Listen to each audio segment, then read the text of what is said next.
Halo, Assalamualaikum warahmatullahi wabarakatuh. Kembali lagi dengan saya Ibu Yuli dalam Yuli Education Channel YouTube. Seperti biasa, kita akan belajar bahasa Indonesia untuk kelas 9.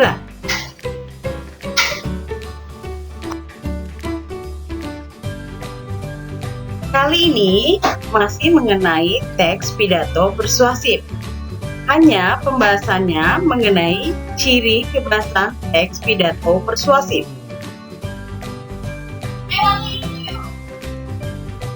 Ciri kebasan pidato persuasif yang ada pada teks pidato persuasif yang pertama adalah kalimat aktif. Apa itu kalimat aktif? Suatu kalimat yang memiliki subjek aktif dalam melakukan kegiatan atau aktivitas tertentu. Sebagai contoh, saya akan menyampaikan pidato tentang lingkungan.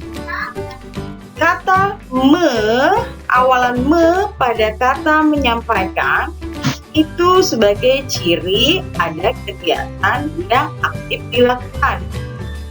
Maka contoh tersebut merupakan contoh kalimat aktif.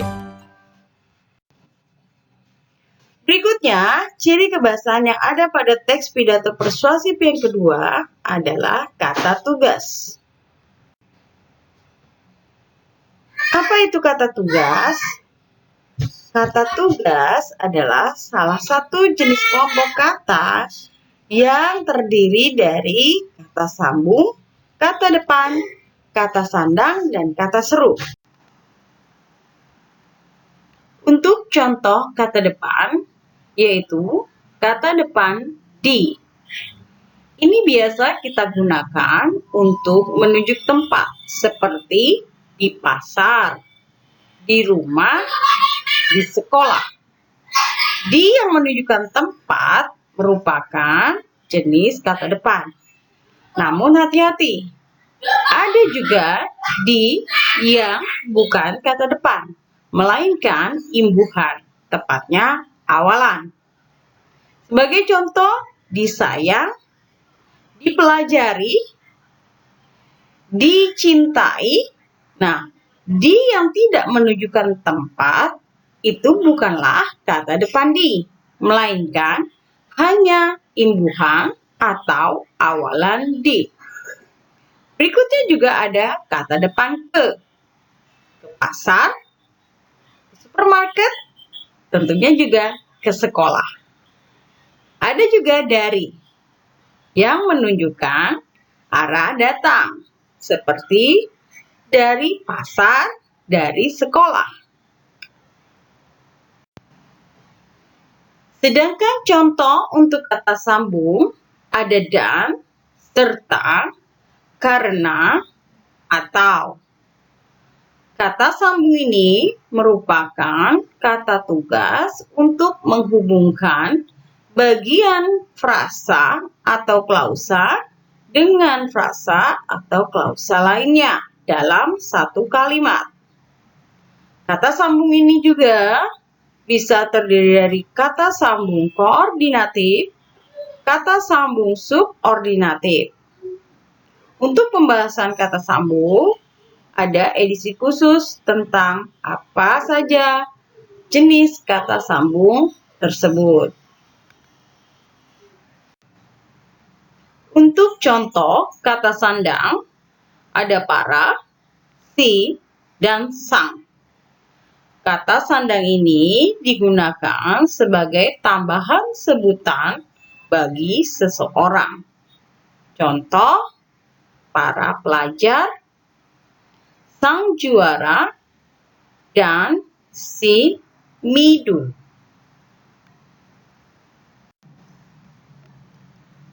Untuk contoh kata seru, ada nah dalam kalimat.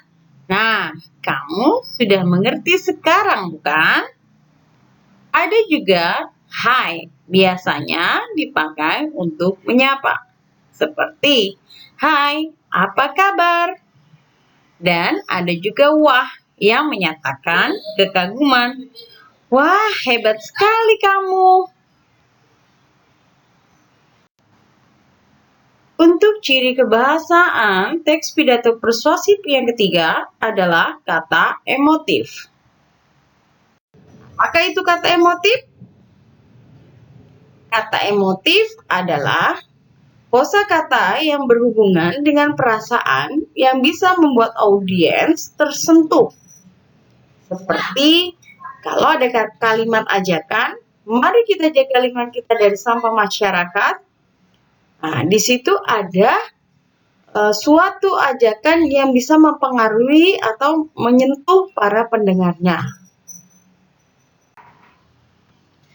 Untuk ciri kebahasaan yang keempat, yaitu kosakata bidang ilmu atau lebih kita kenal dengan istilah. Istilah adalah kosakata yang sering digunakan secara khusus dalam bidang keilmuan tertentu. Bagi contoh, fotosintesis. Biasa kita pakai atau kita gunakan dalam pelajaran IPA. Ada juga diagnosis dalam bidang kedokteran dan reboisasi dalam bidang hutanan.